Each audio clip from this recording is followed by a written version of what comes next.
Hello dear students, welcome to the physics classes. Now in today's class we are going to discuss the first chapter of the class 11th physics in the NCERT syllabus, that is nothing but physical world. ಇವತ್ತಿನ ತರಗತಿಯಲ್ಲಿ ನಾವು first ಪಿಯುಸಿಯ ಮೊದಲ chapter ಅನ್ನು ಕಲಿಯಲಿಕ್ಕಿದ್ದೇವೆ. ಅದರ ಹೆಸರು physical world ಎಂಬುದು. Actually in this chapter it tells that what actually the physics, what in by physics ಅಂದ್ರೆ physics ಅಂದ್ರೆ ಏನು, and what it consist of, physics ಅಲ್ಲಿ ಏನೆಲ್ಲ ವಿಷಯಗಳು ಬರುತ್ತೆ, ಅಂದ್ರೆ ಯಾವ್ದೆಲ್ಲ ಬ್ರಾಂಚಸ್ ಗಳಿರುತ್ತೆ, ಈ ರೀತಿ ಹಲವು ವಿಷಯಗಳನ್ನು ನಾವು ಇದರಲ್ಲಿ ಕಲಿತೀವಿ. And also we will discuss some of the benefits because of studying the physics, ಅಂದ್ರೆ ಫಿಸಿಕ್ಸ್ ಅನ್ನು ಕಲಿಯುವುದರಿಂದ ನಮಗೆ ಯಾವುದೆಲ್ಲ ಯೂಸಸ್ ಇದೆ, ಇದರ ಬಗ್ಗೆ ಎಲ್ಲ ನಾವು ಈ ಚಾಪ್ಟರ್ ಅಲ್ಲಿ ಕಲಿಯಲಿಕ್ಕಿದ್ದೇವೆ. That is the first chapter, physical world. Now we know that the Science consists of so many branches like physics, chemistry, biology. These all are the branches of science.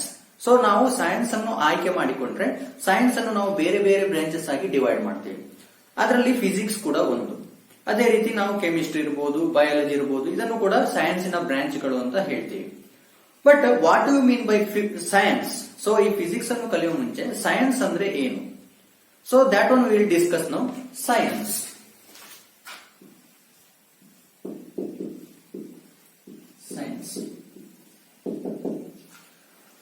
So science definition ಕಲಿಯುವ ಮುಂಚೆ science ಎಂಬ word ಎಲ್ಲಿಂದ ಬಂದಿದೆ, from where the word science originates.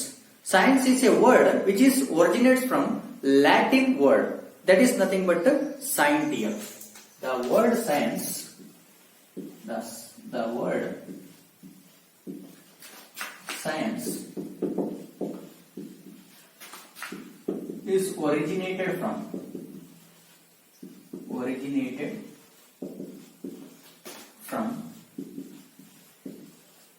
the Latin word,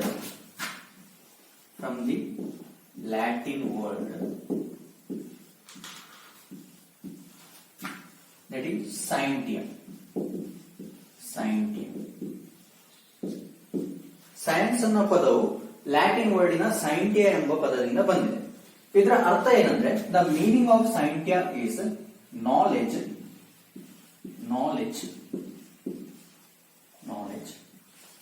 or to know. So that is the meaning of scientia.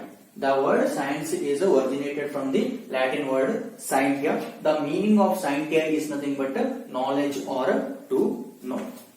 Now what you mean by science? Science ಅಂದ್ರೆ ಏನು ಅದನ್ನು ನಾವು ತಿಳಿದುಕೊಳ್ಳೋಣ. Science is A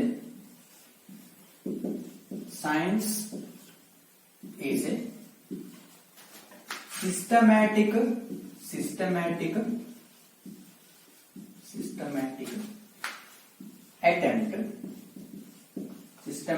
attempt or method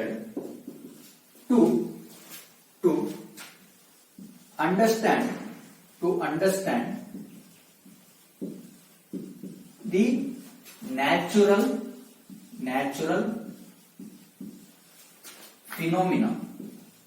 natural phenomena in detail.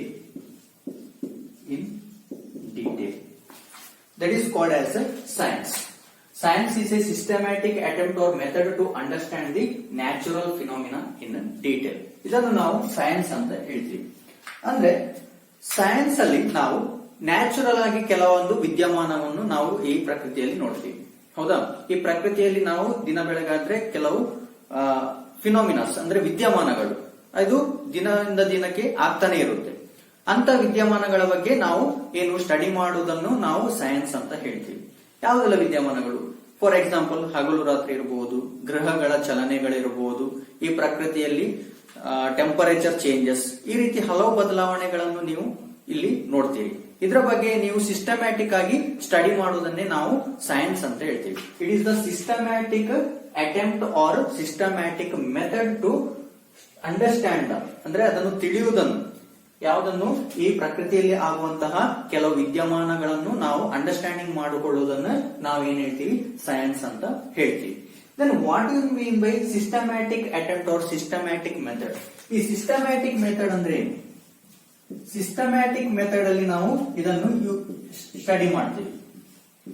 Systematic method ಅಂದ್ರೆ it involves experiments. Systematic method ಅಂದ್ರೆ experiments, ಇದರಲ್ಲಿ experiment ಗಳು ಇರುತ್ತವೆ. It involves experiments, mathematical models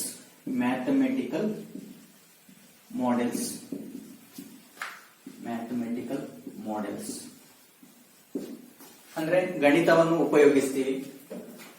and some predictions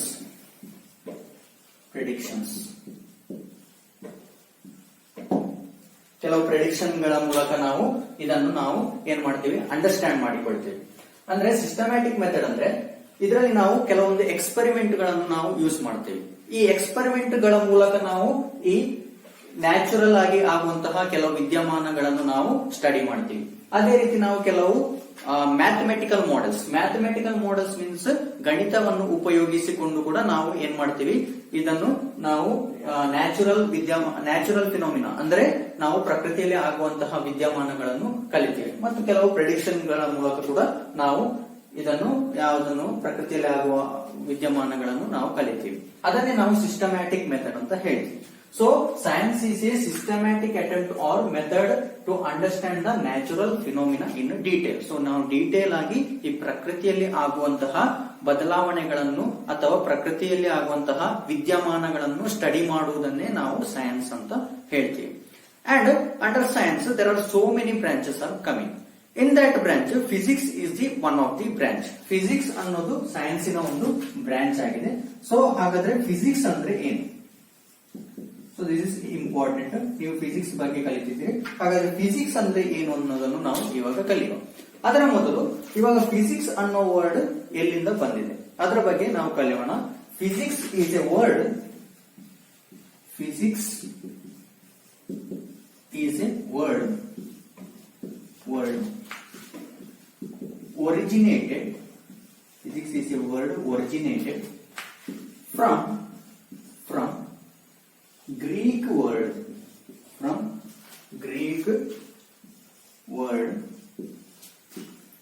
physis. Greek word physis, which means nature. ಈ physics ಅನ್ನೋ ಪದವು Greek word ಇಂದ ಬಂದಿರ್ತದೆ ಮತ್ತು ಆ ಗ್ರೀಕ್ ವರ್ಡ್ ಯಾವುದಂದ್ರೆ ಫ್ಯೂಸಿಸ್. The word physics which is originated from the Greek word that is physis. The meaning of this physis, Greek word ಅಲ್ಲಿ ಫ್ಯೂಸಿಸ್ ನ ಅರ್ಥ ಏನಂದ್ರೆ ನೇಚರ್ ಅಂದ್ರೆ ಪ್ರಕೃತಿ ಅಂತ ಅರ್ಥ. ಫ್ಯೂಸಿಸ್ ಅಂದ್ರೆ ಪ್ರಕೃತಿ ಅಂತ ಅರ್ಥ ಇನ್ ಗ್ರೀಕ್ ವರ್ಡ್ ಅಲ್ಲಿ. Okay, so that is the physics, the word physics which is originated from. Then what do you mean by physics? ಹಾಗಾದ್ರೆ ಫಿಸಿಕ್ಸ್ ಅಂದ್ರೆ ಏನು? So now we will see the definition of physics. So definition of physics is physics is a branch of a science which deals with physics is a branch of a science. Physics is a branch of science which deals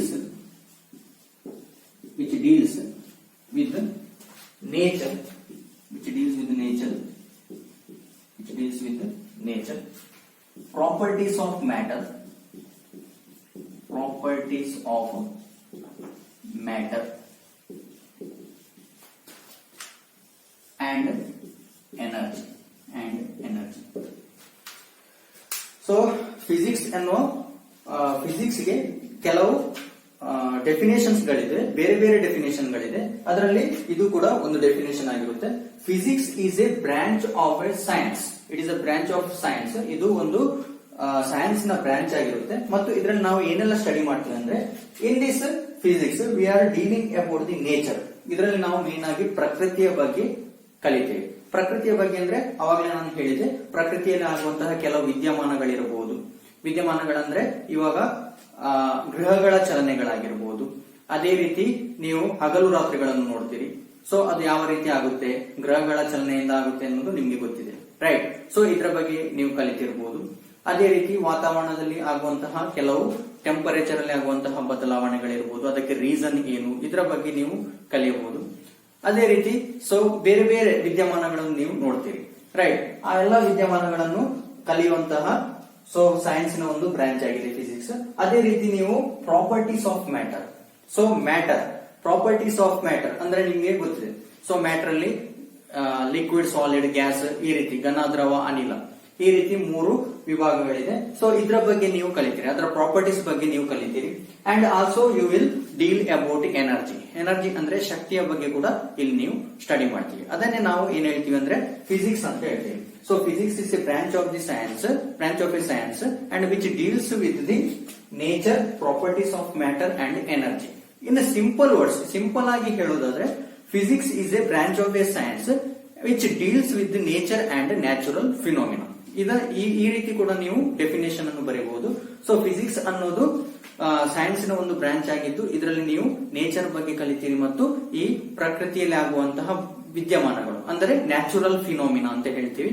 so we will deal about nature and natural phenomena, that is called as physics. ಆ ರೀತಿ ಕೂಡ definition ಅನ್ನು ನೀವು ಬರೆಯಬಹುದು. That is some basics about the science and basic definitions of science and physics. Now we will discuss about the scope of physics. What is meant by scope of physics? So in this, under this scope of physics, we are dealing what actually the physics consists of. That means how many categories are there, how many branches are there under the physics. That one we are dealing under this concept, that is scope of physics. ಅಂದ್ರೆ ಇದರಲ್ಲಿ ನಾವು ಏನ್ ಕಲಿತೀವಿ ಅಂದ್ರೆ, so physics ಅಲ್ಲಿ ಯಾವುದೆಲ್ಲ branches ಗಳಿದೆ ಮತ್ತು ಆ ಬ್ರಾಂಚ್ ಗಳಲ್ಲಿ ನಾವು ಏನೆಲ್ಲ ಕಲಿತೀವಿ ಅದರ ಬಗ್ಗೆ ಮಾಹಿತಿಯನ್ನು ಕೊಡುತ್ತೆ. ಅದನ್ನೇ ನಾವು ಸ್ಕೋಪ್ ಆಫ್ ಫಿಸಿಕ್ಸ್ ಅಂತ ಹೇಳ್ತೀವಿ. The scope of physics gives the some idea related to the branches of physics. Okay, actually physics mainly categorized or it has 2 parts. Physics mainly has 2 parts, that is nothing but microscopic physics and macroscopic physics. So physics ಅನ್ನು ನಾವು 2 part ಆಗಿ ನಾವು divide ಮಾಡ್ತೀವಿ. So mainly physics is divided as 2 parts. One is the macroscopic domain ಅಂತ ಹೇಳ್ತೀವಿ, macroscopic domain or macroscopic physics ಅಂತ ಕೂಡ ಹೇಳಬಹುದು, macroscopic domain. Another one is the microscopic domain. Microscopic domain. These are the main 2 parts of the physics, macroscopic domain and microscopic domain. So what is by macroscopic? Macroscopic ಅಂದ್ರೆ ಏನು? So ಕಣ್ಣಿಗೆ ಕಾಣುವಂತಹ ವಸ್ತುಗಳ ಬಗ್ಗೆ ನಾವು ಕಲಿಯುವುದನ್ನು ನಾವು ಮ್ಯಾಕ್ರೋಸ್ಕೋಪಿಕ್ ಸ್ಟಡಿ ಅಂತ ಹೇಳ್ತೀವಿ. ಅಂದ್ರೆ ಇದರಲ್ಲಿ ನಾವು ಕಣ್ಣಿಗೆ ಕಾಣುವಂತಹ ವಸ್ತುಗಳ ಬಗ್ಗೆ ನಾವು ಕಲಿತೀವಿ, ಅದನ್ನು ನಾವು ಮ್ಯಾಕ್ರೋಸ್ಕೋಪಿಕ್ ಡೊಮೈನ್ ಅಂತ ಹೇಳ್ತೀವಿ. What is by microscopic domain? Microscopic domain ಅಂದ್ರೆ ಸೊ ನಮ್ಗೆ ಕಣ್ಣಿಗೆ ಕಾಣದಂತಹ ಕೆಲವು ವಸ್ತುಗಳನ್ನು ನಾವು ಸ್ಟಡಿ ಮಾಡ್ತೀವಿ. ಫಾರ್ ಎಕ್ಸಾಂಪಲ್ ನಾವು ಮೈಕ್ರೋಸ್ಕೋಪ್ ಯೂಸ್ ಮಾಡ್ತೀವಿ. ಸೊ ಮೈಕ್ರೋಸ್ಕೋಪ್ ಯೂಸ್ ಮಾಡಿಕೊಂಡು ನಾವು ಕೆಲವು ವಸ್ತುಗಳ ಬಗ್ಗೆ ಸ್ಟಡಿ ಮಾಡ್ತೀವಿ. ಅಂತಹದನ್ನು ನಾವು ಮೈಕ್ರೋಸ್ಕೋಪಿಕ್ ಅಂತ ಹೇಳ್ತೀವಿ. So microscopic domain, that is the main 2 parts of the physics. ನಾವು ಅಂಡರ್ ದಿಸ್ ಮೈಕ್ರೋಸ್ಕೋಪಿಕ್ ಡೊಮೈನ್, ಈ ಮೈಕ್ರೋಸ್ಕೋಪಿಕ್ ಡೊಮೈನ್ ಅಲ್ಲಿ ಕೆಲವು ಬ್ರಾಂಚಸ್ ಇದೆ, ಅಂದ್ರೆ ಕೆಲವು ಪಾರ್ಟ್ಸ್ ಇದೆ. So that parts of this microscopic domain are one, will study one by one. ಯಾವುದೆಲ್ಲ parts ಬರುತ್ತಂದ್ರೆ, first one mechanics. So this is the first one in which we are dealing under the macroscopic domain, that is mechanics. Second one is thermodynamics.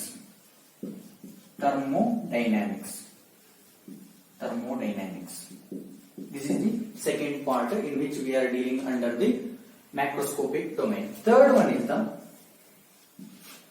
electromagnetism.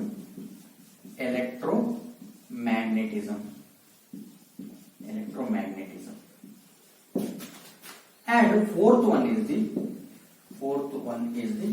optics. So these are the 4 main parts in which we are dealing under this macroscopic domain. The first one is the mechanics, second one is the thermodynamics, third one is the electromagnetism, and the fourth one is the optics. And this macroscopic domain we also called as a classical physics. ಇದನ್ನು ನಾವು classical physics ಅಂತ ಕೂಡ ಹೇಳ್ತೀವಿ. Classical physics and microscopic domain ಇದನ್ನು ನಾವು quantum physics ಅಂತ ಕೂಡ ಹೇಳ್ತೀವಿ. ಕ್ವಾಂಟಮ್ ಫಿಸಿಕ್ಸ್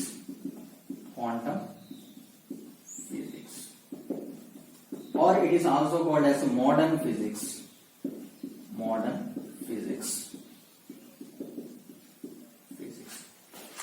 ಅಂದ್ರೆ ಅಂಡರ್ ದಿಸ್ ಮ್ಯಾಕ್ರೋಸ್ಕೋಪಿಕ್ ಡೊಮೇನ್ ಅಂದ್ರೆ ಇಲ್ಲಿ ಕ್ಲಾಸಿಕಲ್ ಫಿಸಿಕ್ಸ್ ಅಲ್ಲಿ ನಾವು ಕಣ್ಣಿಗೆ ಕಾಣುವಂತಹ ಕೆಲವು ವಿದ್ಯಮಾನಗಳನ್ನು ನಾವು ಕಲಿತೀವಿ. ಅಂದ್ರೆ ನಾವು ಇದರ ಮೊದಲೇ ನಾವು ಕೆಲವು ವಿದ್ಯಮಾನಗಳ ಬಗ್ಗೆ ಕಲಿತಿದ್ದೀವಿ. ಅಂದ್ರೆ ಈ ಗ್ರಹಗಳ ಚಲನೆಗಳಿರ್ಬೋದು, ಇದೆಲ್ಲ ನಾವು ಕಣ್ಣಿಗೆ ಕಾಣುವಂತಹ ವಿದ್ಯಮಾನಗಳು.